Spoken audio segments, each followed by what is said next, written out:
ರಾಜಕೀಯ ಅನ್ನೋದು ಇಷ್ಟು ಕೆಟ್ಟದು ಅಂತ ಗೊತ್ತಿರಲಿಲ್ಲ ಅಂತ ಗುಂಡ್ಲುಪೇಟೆ ಕ್ಷೇತ್ರದ ಕಾಂಗ್ರೆಸ್ ಅಭ್ಯರ್ಥಿ ಗೀತಾ ಮಹದೇವ ಪ್ರಸಾದ್ ಬೇಸರದ ಮಾತುಗಳನ್ನು ಆಡಿದ್ದಾರೆ. ಸ್ವಕ್ಷೇತ್ರದಲ್ಲಿ ಸುದ್ದಿಗೋಷ್ಠಿ ನಡೆಸಿದ ಅವರು ಬಿಎಸ್ ಯಡಿಯೂರಪ್ಪ ಶೋಭಾ ನಮ್ಮ ಮನೆಗೆ ಭೇಟಿ ನೀಡಿದ್ರು.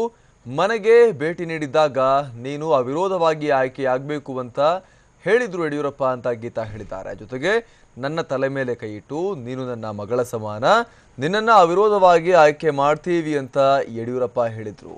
ತಂದೆ ಸಮಾನ ಅಂದವರು ಈ ರೀತಿಯಾಗಿ ಎದುರಾಳಿಯಾಗಬಹುದೇ ಅಂತ ಬಿಎಸ್ವೈರನ್ನ ಗೀತಾ ಮಹದೇವ ಪ್ರಸಾದ್ ಪ್ರಶ್ನೆ ಮಾಡಿದ್ದಾರೆ. ಯಾರಾದರೂ ಒಂದು ಏಟನ್ನ ಹೊಡೆದ್ರೆ ಸಹಿಸಿಕೊಳ್ಳಬಹುದು, ಆದರೆ ಚುಚ್ಚು ಮಾತುಗಳನ್ನು ಆಡಿದ್ರೆ ಸಹಿಸಿಕೊಳ್ಳೋಕೆ ಆಗೋದಿಲ್ಲ ಅಂತ ಸುದ್ದಿಗೋಷ್ಠಿಯಲ್ಲಿ ಗೀತಾ ಮಹದೇವ ಪ್ರಸಾದ್ ಕಣ್ಣೀರಿಟ್ಟಿದ್ದಾರೆ.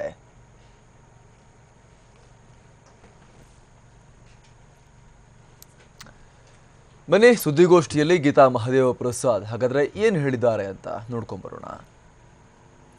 ಯಡಿಯೂರಪ್ಪನವರು ಮನೆಗೆ ಬಂದಿದ್ರು.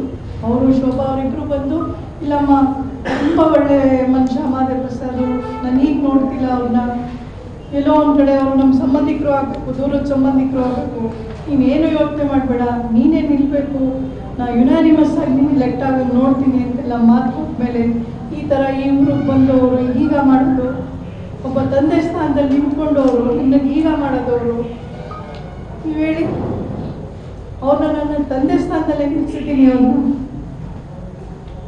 ಈಗ ಮಾಡೋದು ಸರಿನಾ? ನನ್ನ ಜನರು ಬಿಡ್ತಾರೆ, ಇವರೇ 13ನೇ ತಾರೀಕು ಉತ್ತರ ಕೊಡ್ತಾರೆ. ನನ್ನ ಕಣ್ಣೀರು ಹಾಕ್ಸೋ ಅಷ್ಟು ಮಟ್ಟಿಗೆ ಈ ರಾಜಕೀಯ ಇಷ್ಟು ಕೀಳ್ಮಟ್ಟದ ಅನಿಸ್ಬಿಟ್ಟಿದೆ ನನಗೆ.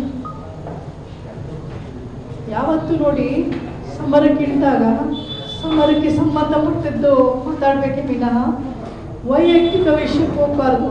ನಾನು ಎಲ್ಲಾದರೂ, ನೀವೆಲ್ಲ ನೋಡಿದ್ದೀರಿ, ಎಲ್ಲ ಕಡೆ ಬಂದಿದ್ದೀರಿ, ಯಾರ ಬಗ್ಗೆನಾದರೂ ಮಾತಾಡಿದ್ದೀನ, ಯಾರಾದರೂ ಒಬ್ಬರು ಹೆಸರು ಹೇಳಿದ್ದೀನ?